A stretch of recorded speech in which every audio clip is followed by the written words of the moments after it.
Hi, this is Ms. Sells, and today we're going to be talking about the ideal gas law.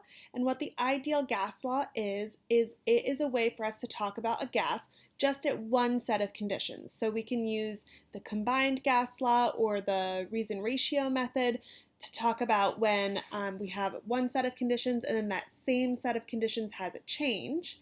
This is just talking about describing a gas under a set of conditions. So the way that we usually describe a gas is by a couple of different variables. We can talk about its pressure, its volume, how much space it takes up, the moles or amount of gas, and its temperature.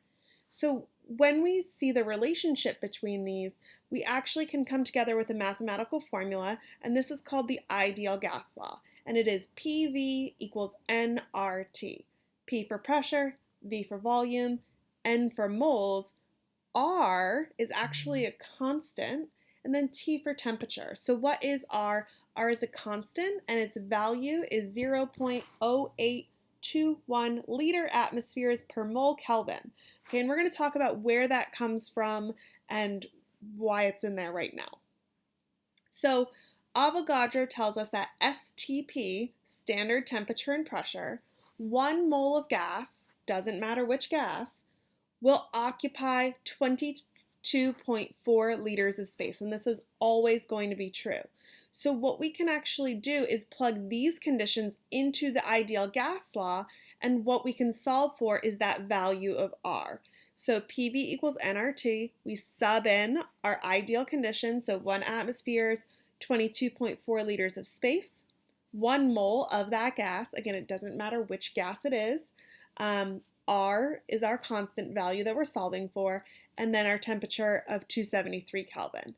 And so when I combine the terms and do our division out, you can see that the answer we get is 0.0821 liter atmospheres per mole Kelvin.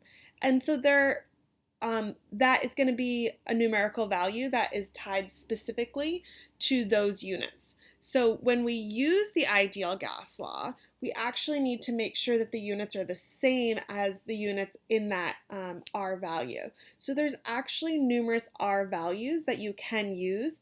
They're just using, say, pressure in a different unit. We are going to be using 0.0821 liter atmospheres per mole Kelvin just to keep consistent with our units. And the ideal gas law, again, just to reiterate, is super helpful for describing the gas under one set of conditions. So we're going to do an example problem together. So for our example, we're going to determine how many moles of compressed air fit into a scuba tank at room temperature, given the average size of a tank being 18.0 liters, and then the pressure being filled to 204 atmospheres. So the very first thing that we want to do is create a list of our variables. So pressure is 204 atm, volume 18.0 liters. Moles, we don't have any information about, so that's what we're going to be solving for. And then temperature is 25 degrees Celsius.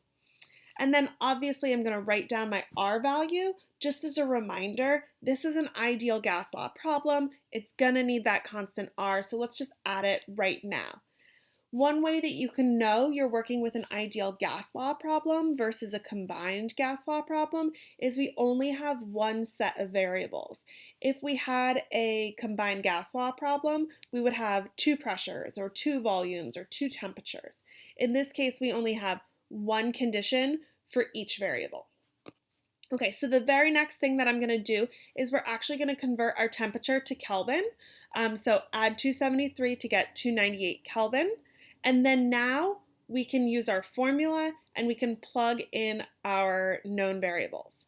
So we have this set up, and it is really important. You can see that for my R constant, we still did include the mixed unit in there, so you can see how those cancel out.